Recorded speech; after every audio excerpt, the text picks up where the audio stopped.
Самото мляко трябва да е загрято до определена температура. Кисело мляко, която всъщност тук е бактерията.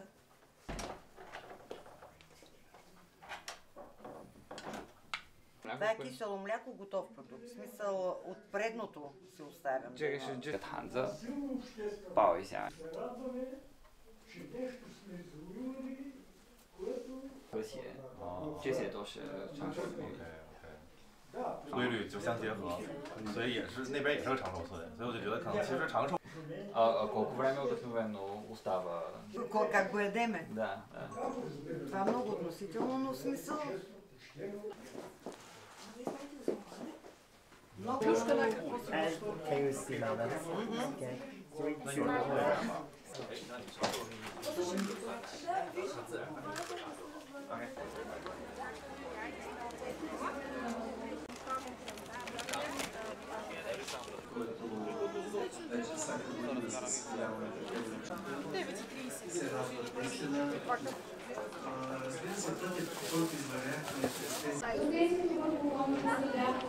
保加利亚的酸奶在中国是很受欢迎的，因为我们在吃酸奶的时候，它里面有一个配料表，里面有一行叫做保加利亚乳酸杆菌，从这里我们就知道了那个保加利亚的酸奶。所以说来到这里以后，我们就非常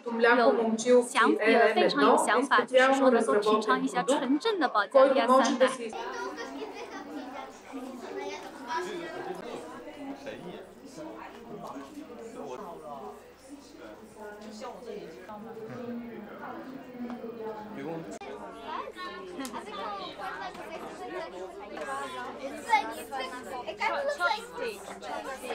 Try this. We use chopsticks to hold chopsticks.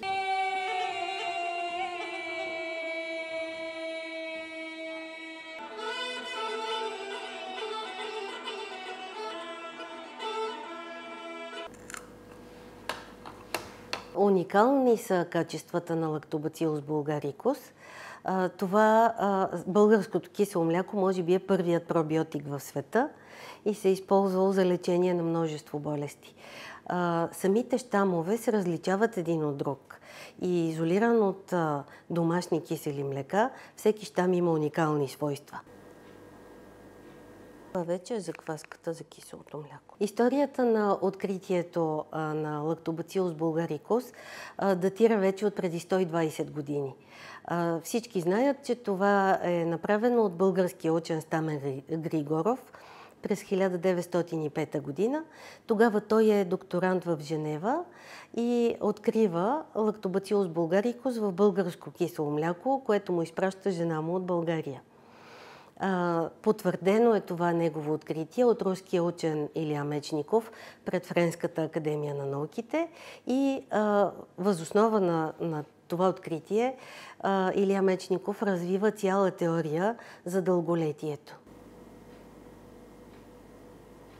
Има щамове Lactobacillus bulgaricus, които се срещат само в Родопите. Ние сме изследвали такива домашни закваски, съдържащи уникални щамове.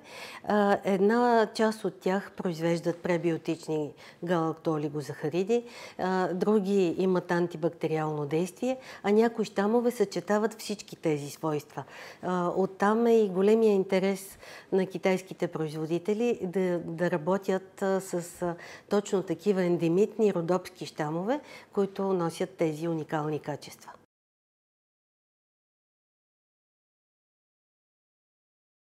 Киселото мляко тук в района се е консумирало от незапомнени времена, да кажем. Тук животновъдството е било основния поминък.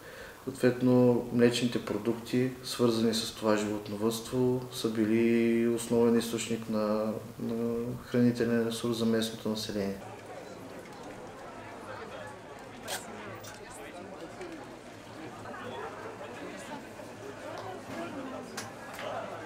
Колко е просто зрялото?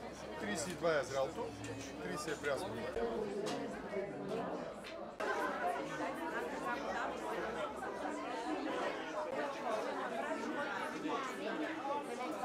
Една лежи саманджа, друга мляко.